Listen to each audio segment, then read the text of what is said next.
Hello, and welcome to the official podcast of the Cleveland International Film Festival, CIFF Speaks, sponsored by Wayside Furniture. I'm Dee Perry, and I'm joined by my co-host and producer, Aaron Spears. Hey, Dee. On this particular episode of CIFF Speaks, we're going to be discussing a film that shows how making and viewing art has the power to literally change lives. Absolutely right, Aaron. And the film we're talking about is KRIMES, Crimes with a K, and it debuts at the festival tonight, April 8th at 10:10 p.m. Joining us now is the director of KRIMES, Alysa Nahmias.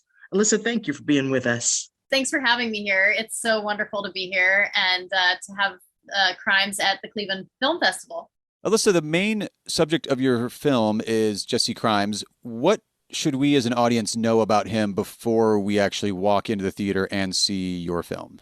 In some ways, it's tempting to say nothing, that I want people to walk into the theater and be ready to encounter a person and his story and many of the people that he's close with fresh eyes and with an openness. I think it is, it doesn't hurt to know that he's an extraordinary artist, that he's someone who has created artwork that is at the highest level, that's been exhibited at the Museum of Modern Art in New York and all kinds of other incredible venues around the world, and that he has not had an easy path in life, and that his artwork has been part of what has shaped him.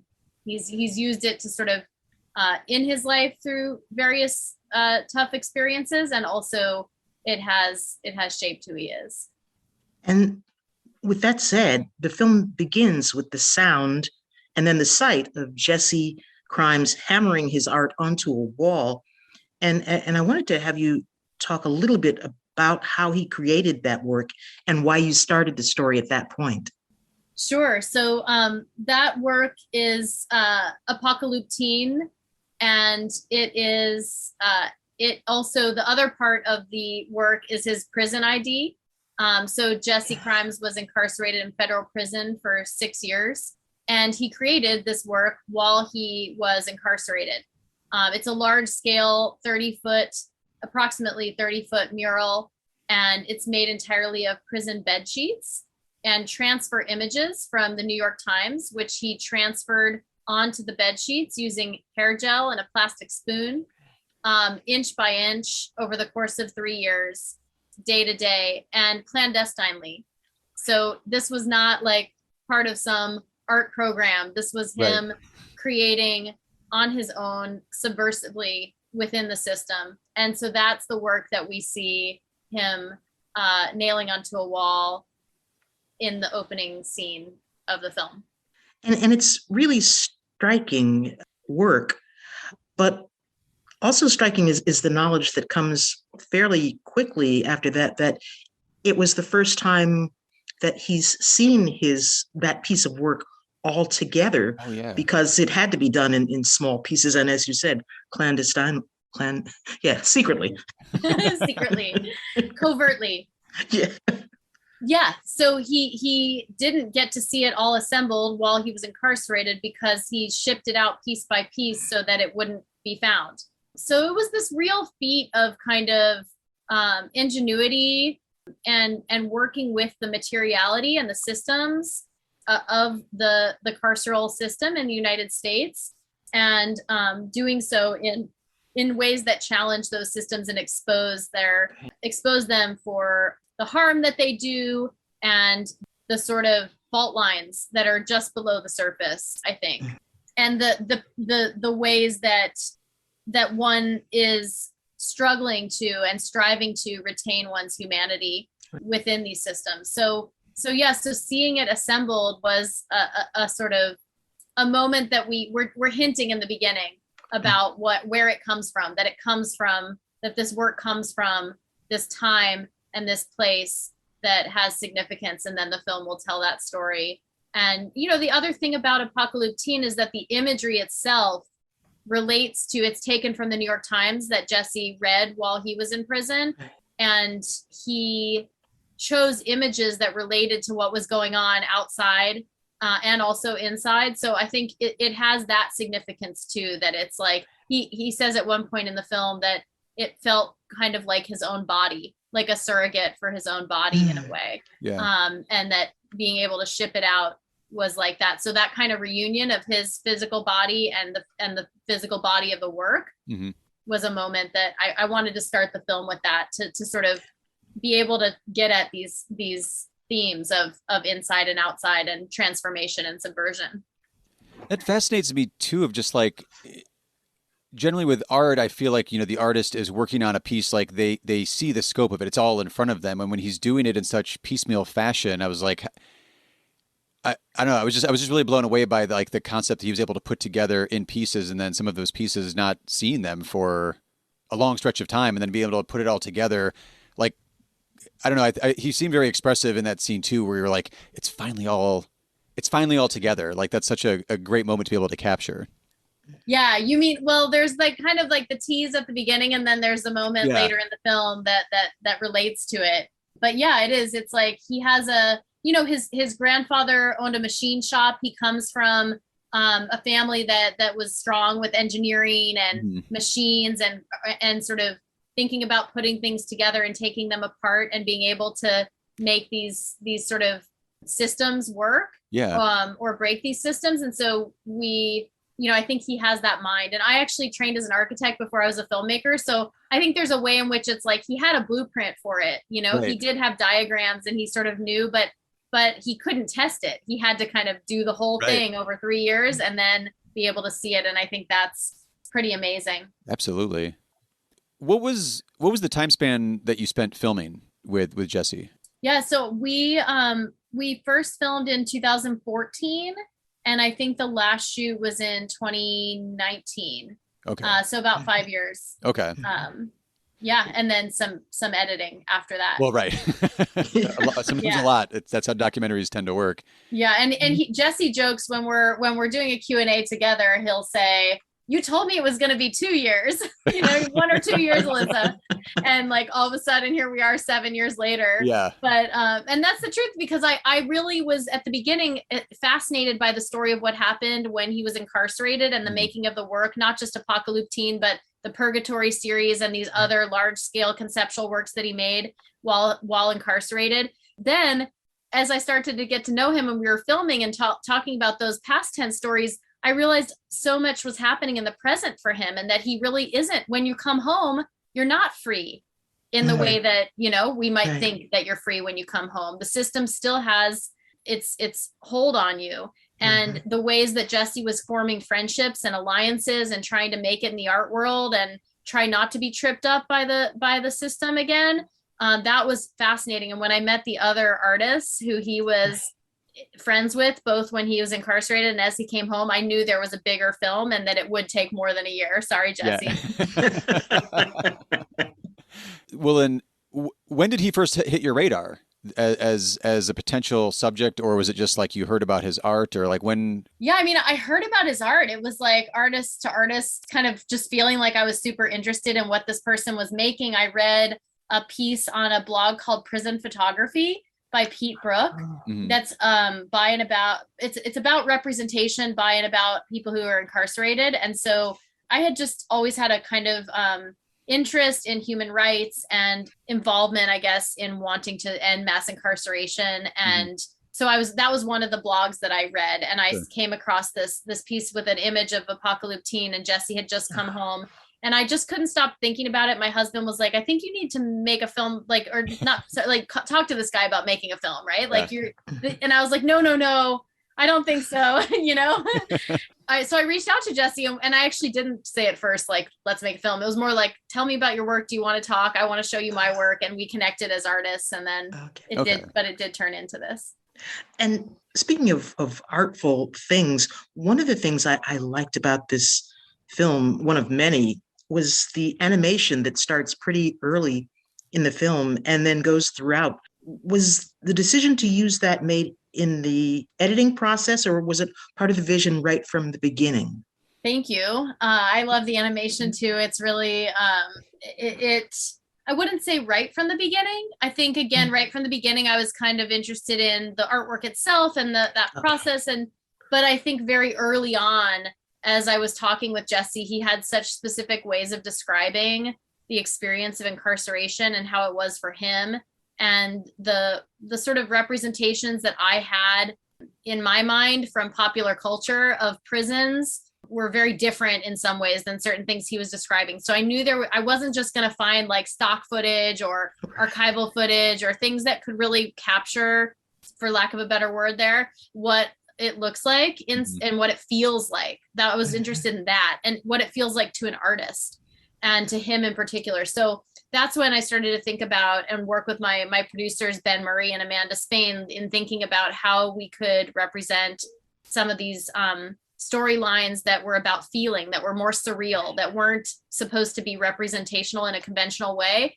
And met animator Molly Schwartz, and she and Jesse and I really collaborated on the animation in setting a look and talking with Jesse even about artists who I asked him questions like, which artist's work do you think of when you think of your experience, like what it looks like, what it feels like.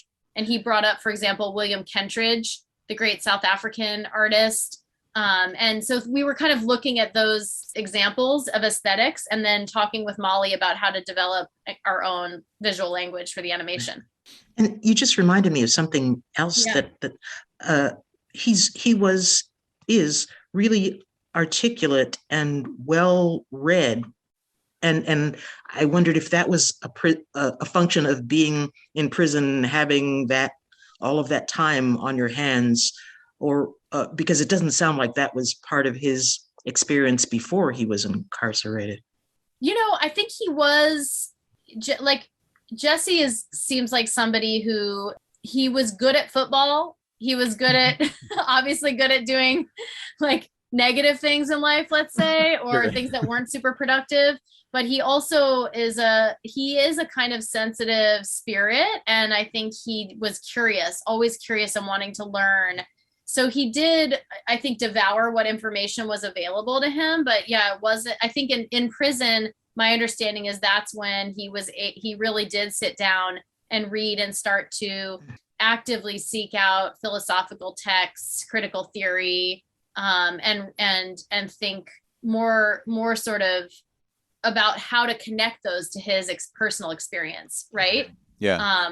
And sort of value his own experience in relation to these bigger questions about life that philosophers and theorists ask, and about art. Mm-hmm. So that is a time when I think he created for himself that sort of space.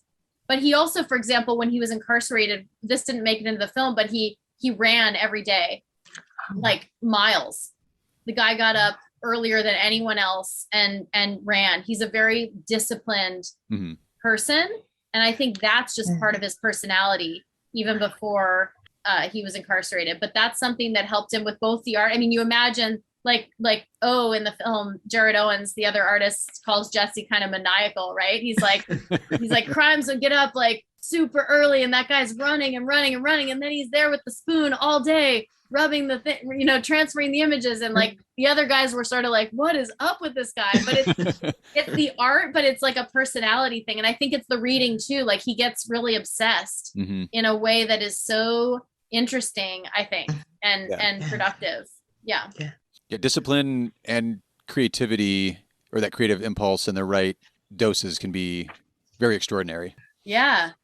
Well, as you mentioned too, over the course of the film, we meet other talented artists who cross Jesse's path, but also have their own incarcerated stories as well. And you mentioned the prison photography blog when you first had run across Jesse. It seems like an area that's of interest to you. So I was wondering what you see as the impact of the like art programs on the men that you were filming, or that at least Jesse was coming into contact with, even if they weren't direct art programs. Some of them were direct, but like you said, Jesse was doing it kind of on his own, clandestinely. Yeah. So there's a couple different things. I mean, neither Jesse nor the other artists in our film were part of like art programs so much. Like it's not like some outside group running a program, or even the prisons like teaching art. But there was, for example, at the last prison where Jesse was at Fairton, where he met Jared Owens and Gilberto Rivera, there was a leisure room where the the men could buy their own art supplies, and they had certain tools available, but it was very loose. And Jared was sort of he was in charge of the art room or the leisure room. And so by being in that, the guys who he was friends with had sometimes special access to the room because the guards trusted him. And so there's those kinds of things that were happening. But really, I was interested in these particular artists as artists who weren't like part of some outside program, but rather were working within the system to do their own thing, and often subversively. Like that I found much more interesting. But what did happen for both Jesse and for Russell Craig, who he meets when he comes home, they were in different prisons. Russell was in state prison at Graterford in Pennsylvania, and Jesse was in the federal system.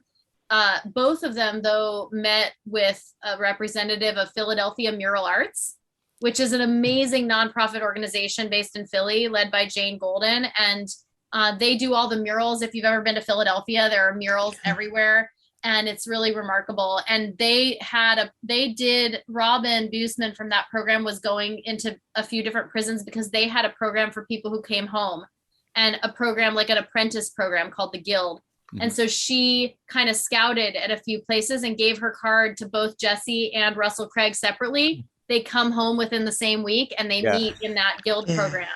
And that's so important because I think those programs for people coming home and to be able to connect with art is crucial. And Jesse and Craig ended up actually starting their own right of return fellowship for artists across disciplines, not just visual artists, but filmmakers, musicians, poets. That is specifically, it's the first fellowship of its kind for formerly incarcerated artists. So I think those kinds of programs we do need more of, and we need to help them grow, especially the ones that are like led by our formerly incarcerated people themselves. Right. Yeah. You just reminded me of a poignant moment in the film where it's one of the men he's been incarcerated with, I think, Cano. Yes, was his name. That's Gilberto Rivera. Cano is his name. And he talks about, in a way, feeling his art was more valued when he was inside than once he's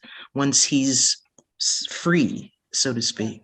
Yeah, that was a realization that that really resonated, in a way that was surprising, right? Where you're like, oh wow. When we are, and for me as an artist, even like when we're stripped of everything in this life, all the trappings of capitalism, what do we have? Like we have family and love and relationships, and we have our bodies and their ability to be in the world, and we have this ability to create.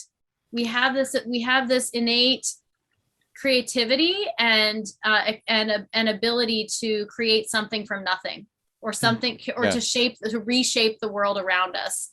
And that's amazing. And when I heard that is so valued by the people who are incarcerated with each other, they see that in each other, they need that from each other, and they need it, and they're able to, some of them are able to work with it themselves to maintain dignity in the face of a totally a system that tries to destroy that dignity. Yeah. That was amazing. But then you come home, and all of us, how often are artists considered to be, the most valued?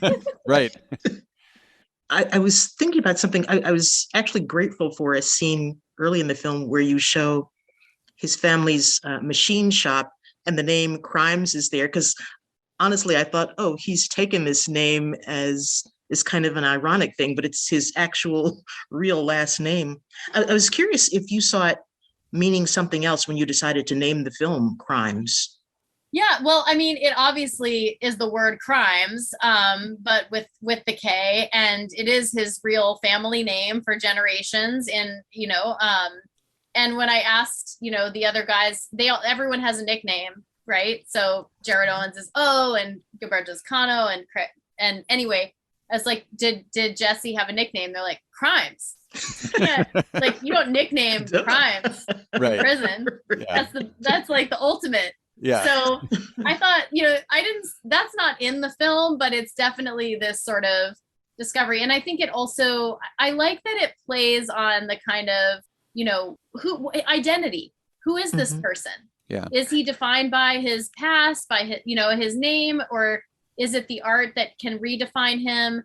Can that sort of the stigma that society puts on someone who has committed a crime, does that stay with you? And can it be a point of sort of, he takes responsibility for what he did.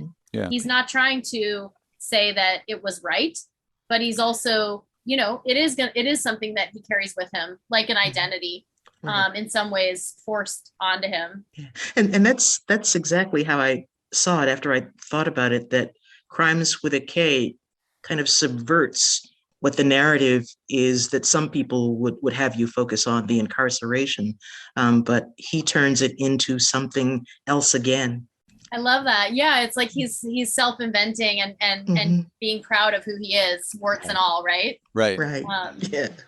I wanted to ask you like a filmmaking technical question, because I think anybody listening to this or seeing your movie, like have gone to a museum, you take a picture of your favorite piece or, oh, it's really good, but the pictures doesn't do it justice.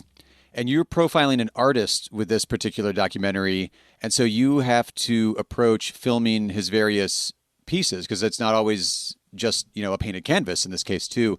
It really struck me when he's doing the exhibited work towards the end. I forgot the name of the piece, but it's a lot of glass and tree branches. How did you go about actually filming in a way that actually does beautifully represent, like in a film version, this art that he's making? Thank you. Yeah. Those are his Strange Roots series. Yes. That when he has them at a gallery there. Filming the artwork we had a fair amount of opportunities in different contexts. Mm-hmm. I wanted to film it all like in situ, either in his studio as he was making it or in the actual installations. We didn't like stage anything for the artwork. Like it wasn't like we rented a studio and put the artwork in and shot it, piece by piece. There was some pretty good photography that is in the film, but in terms of that show, it was just real. It was natural lighting.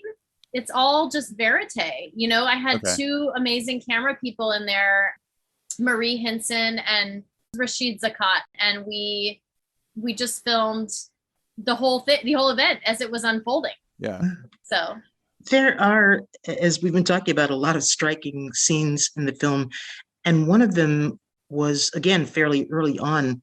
It caught my ear when Jesse was talking about the suicide of the man who raised him, Tom Adams. And in that, not conversation, but more like monologue, Jesse pauses for some long, uncomfortable to watch moments. And I was grateful that you let those moments breathe. I want to have you talk about the editing choices that you had to make, especially with 5+ years of footage to choose from. That was a powerful moment. And it is, it's a monologue, but it's conversation. That was our first in-person conversation on camera. So I was sitting across from him and I think I was crying. And that might have been part of why I was able to pause, because I just, you're just speechless, genuinely. And it also felt like he hadn't been able to really talk about that. I'm not going to say never, but not often. And he really had just come home.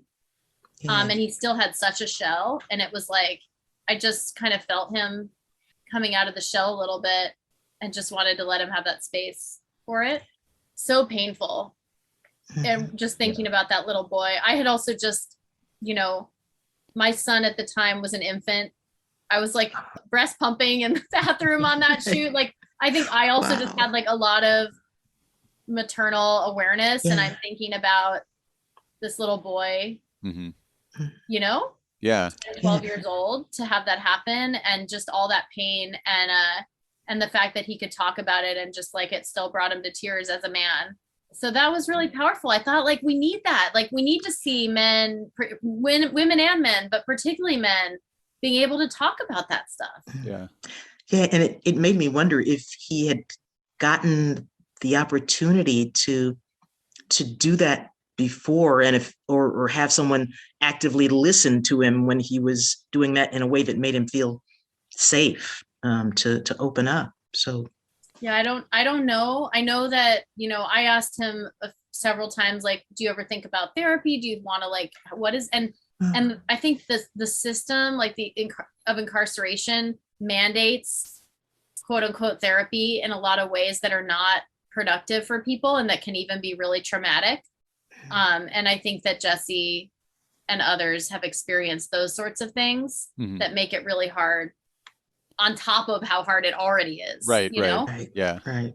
So I don't know. That's my assumption, but yeah, I hope that I think it also, I know when he first watched the cut, it was not an easy thing for him to watch that either. Not because he didn't like it, but because it's Well, it's so raw. Yeah. Yeah. That actually kind of made me remember the score that you've got in this documentary. There's so many powerful emotional scenes like the one we were just discussing, or like Jesse has some struggles once he's back on the outside, and he kind of talks about a little, I mean, philosophical, but it's also very real to him that like it's still like it feels like prison still got him in a different way. But your score it felt so perfectly balanced to me. It never felt like it was telling me the emotions I needed to feel. It was just like a compliment as it went through each scene emotionally. Could you talk about like what your process was for scoring this film? Yeah, and it's interesting that it came up after that scene too, because there's like a theme for that, right? Like Jesse's backstory has a musical theme, an actual, kind of melody that it takes on, and when it comes back, you hear that again. So the composer it's all original score by Amanda Jones, who's amazing. She came onto the project quite early. Like right when we started editing an early cut for funding, one of my editors, Kristen Newtiel, found Amanda's website and we listened to her music and we were just loving it in the cut. And so I wrote to her. She agreed to join the team, and she was sort of up and coming at that point, like had maybe done a couple things. And now, like since she joined the team, I was like, please don't leave, because she's working with Ava DuVernay and Lena Waithe, and she's doing like all these amazing series, and she had an Oscar nominated short that she scored, and she was Emmy nominated for this Apple series that she did the music for. So like, I'm not, Kristen had good taste with that, and we're just so lucky to have Amanda be part of our team. And she's so skilled and so joyful, and she loved the story immediately, loved how it speaks to art, and I think with music wanted to tell that story with us. But another cool thing that came up during the whole process of making the score is that, and maybe you sense this, I don't know, I hope so, on like a subtle level, no, not consciously, but we decided to incorporate musicians who were formerly incarcerated in the recording of the score. So we did vocals with like 4 musicians who were part of this organization, Musicambia, that does inside out arts programming in prison. They do programs for music in prisons. And we had 4 guys, and we did a Zoom recording. Originally we were going to go to a prison, me and Amanda, and do a recording inside, but with COVID we couldn't. So we worked with men who'd come home and did it on Zoom.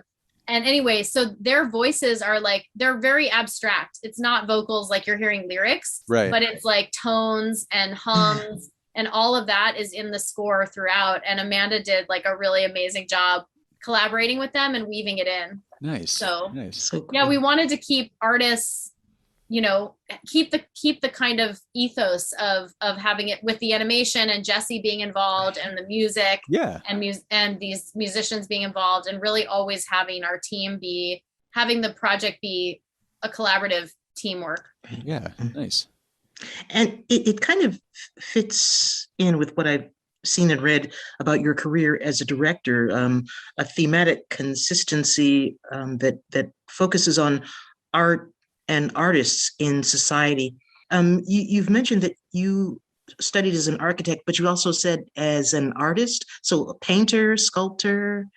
Yeah, so my undergraduate degree, I went to the Gallatin School at New York University, which is very eclectic and interdisciplinary. So I did a lot of studio art courses in painting, photography, sculpture, but not film. And then I went to I worked in the art world. I worked at Dia Art Foundation at the museum in New York.